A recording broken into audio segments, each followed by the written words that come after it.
I'm Maggie Colwell with Chiron Art Therapy.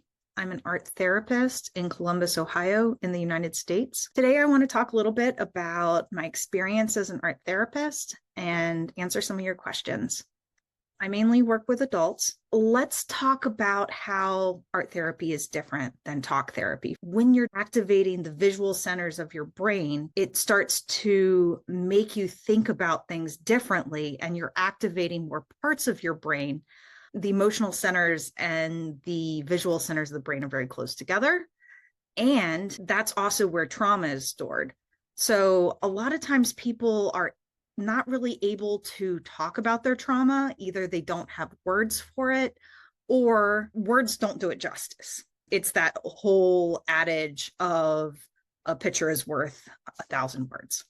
When we're activating those centers, you are firing neural pathways that may not have been used before, starting to create new creative problem solving and help depression. It increases energy. It gets you thinking about new ideas, about the future. Art therapy also involves things other than just drawing and painting. It may involve stretching, guided visualization, and meditation. Sometimes some of the things I do with my clients is we'll do painting while we're focusing on our breathing so that it can be kind of a mindfulness and a stress reliever. You're not necessarily always making an image. Art therapy can keep your mind busy so that you can connect with your unconscious and so that you can connect with your body and have something physically that you're touching, and it's very grounding.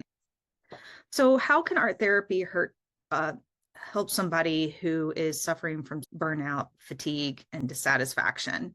Art therapy can get you in touch with what you value and create that spark, internal parts of you to start speaking again and feed yourself psychologically and emotionally. If you're talking about somebody that has apathy or depression, lack of energy.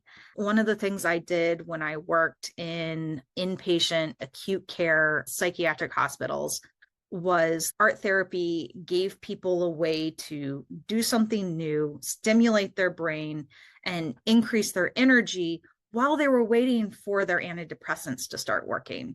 So it worked hand in hand with the antidepressants. When you're stuck, it's like being on a racetrack where you're just running around in the same loop.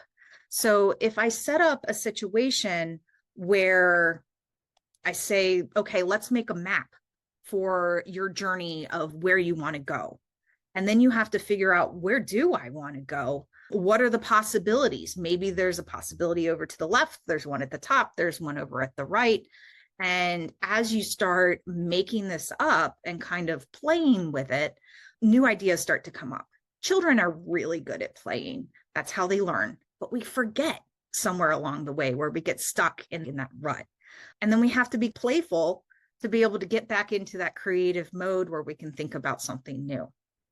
So that's a way to increase connections in the brain and increase your energy. If we're talking about something a little bit different where somebody's just really depressed and just kind of like can't seem to do anything, then sometimes just playing with art materials, maybe it's a little scribble, maybe it is just making like a spiral on a piece of paper and kind of making a mark over and over again. That kind of thing. It's saying, okay, what used to be this blank sheet of paper, kind of, which seems like depression where there's nothing going on, it's just blank. And then you're starting to have something, then you're like, oh, well, there's some activity here. Let's see if there's space for more. And just getting somebody to say, okay, that's one mark. What color do I want? Okay, let's add another one in there. That can be a way. What I use a lot with adults is I will take images from magazines or old mail and just put one image on the page and say, okay, let's draw around this image to create a story about the image. And it can be anything. It doesn't have to be like really about yourself and like really intense. To be able to say, okay, there's people and ideas and conversations going on. There's some activity here. Because once you start visualizing things in your mind, it's going to start activating that part of your brain in the rest of your life. And you'll take it with you. And then some activity will start happening in your life if you continue to do an action where you got out of bed, you drug yourself into the art therapy office, you made a piece of art, that you have that tangible piece of paper to take back with you and say, I did something. When you're talking about difficult emotions like shame or guilt or anger, those are emotions that aren't okay to express in the families we grew up in or in society. So art has this beautiful way of making space for things that are difficult to deal with, hard to talk about. Maybe they're taboo.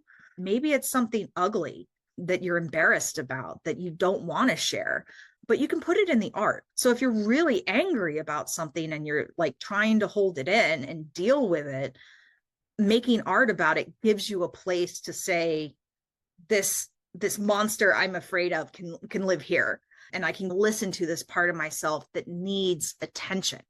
But if you're somebody that has problems with anger getting out of control, you can also say, okay, in my sketchbook, or another way to do this would be an altered book where you take some kind of picture book and then you're painting and drawing and writing and gluing more images on that book.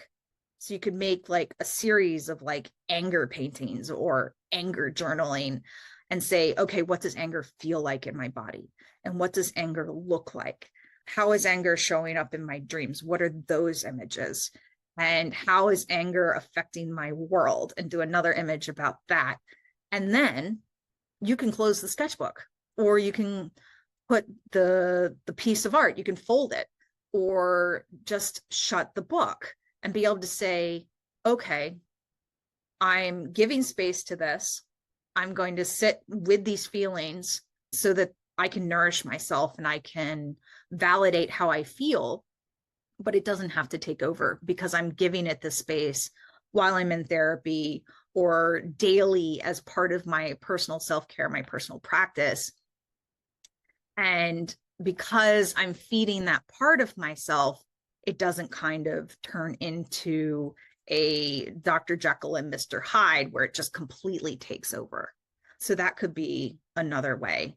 A lot of my clients are not in touch with their anger. They may be the kind of person that's more likely to blame themselves rather than feel angry or express anger.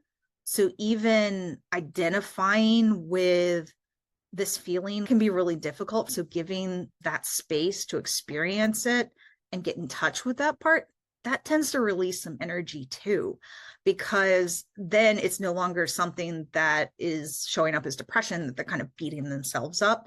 Is, oh, I'm actually angry at this other person and I'm allowed to express it now in a way that is allowable. If we're thinking about something like self-pity, again, I feel like that's one of those things that's kind of like stuck in a pattern of thinking.